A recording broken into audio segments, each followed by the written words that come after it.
Dear students, हम आपके लिए क्लास 7th में हिंदी व्याकरण में थर्ड चैप्टर जिसका नाम है संधि पढ़ा रहे थे।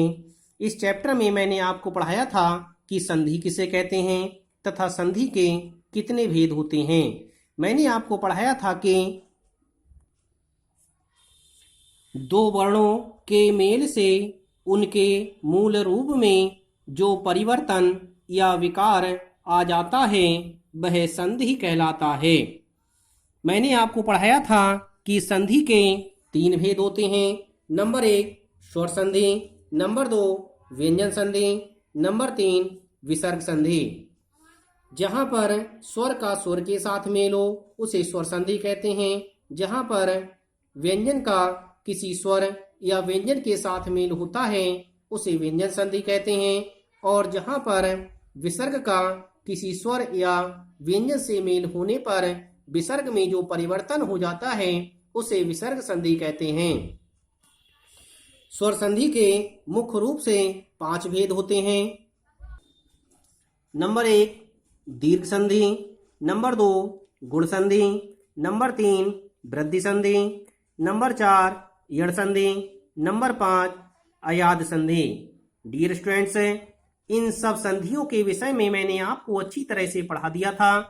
मैं आपको विसर्ग संधि के विषय में पढ़ा रहा था कि विसर्ग संधि किसे कहते हैं। मैंने आपको विसर्ग संधि के कुछ नियम पढ़ा दिए थे। मैं आपको विसर्ग संधि का अगला नियम पढ़ाता हूं, विसर्ग का लोप होना। विसर्ग का लोप कहाँ पर होता है इसे आप ध्यान पूर्वक सुने। विसर्ग का रा से मेल होने पर विसर्ग का लोप हो जाता है। कहने का तात्पर्य यह है कि यदि किसी विसर्ग का रा के साथ मेल होता है तो वह विसर्ग लुप्त हो जाती है।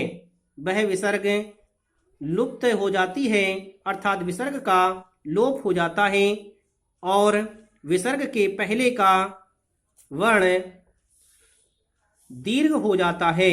विसर्ग के पहले का वर्ण दीर्घ हो जाएगा अर्थात बड़ा हो जाएगा। जैसे इसे हम उदाहरण के माध्यम से समझ सकते हैं। विसर्ग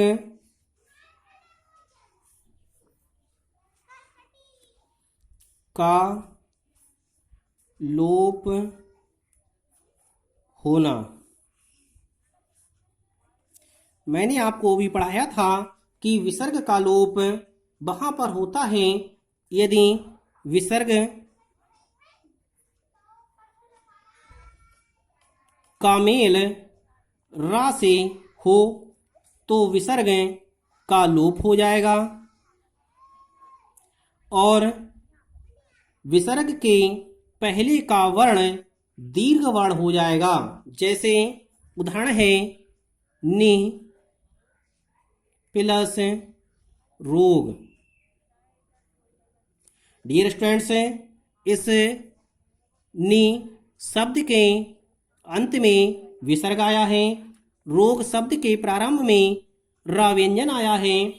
अतः विसर्ग का र व्यंजन से मेल होने से विसर्ग का लोप हो जाएगा और विसर्ग से पूर्व का स्वर ह्रस्व ई दीर्घ ई में परिवर्तित हो जाएगी और शब्द बनेगा नि प्लस रोग बराबर निरोग।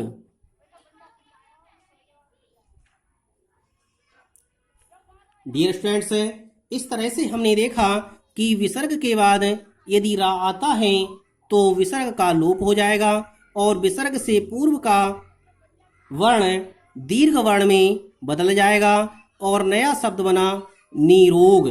इसी तरह से दूसरा उदाहरण है नि प्लस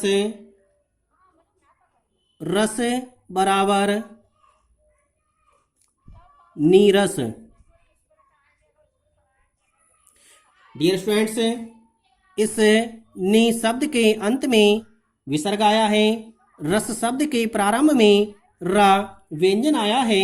विसर्ग का रा व्यंजन से मेल होने से विसर्ग का लोप हो जाएगा और विसर्ग से पूर्व का वर्ण दीर्घ वर्ण में बदल जाएगा और नया शब्द बनेगा नीरस। इस तरह से हमने समझा कि विसर्ग का लोप कहाँ होता है। अब हम आपको विसर्ग का अगला नियम पढ़ाएंगे।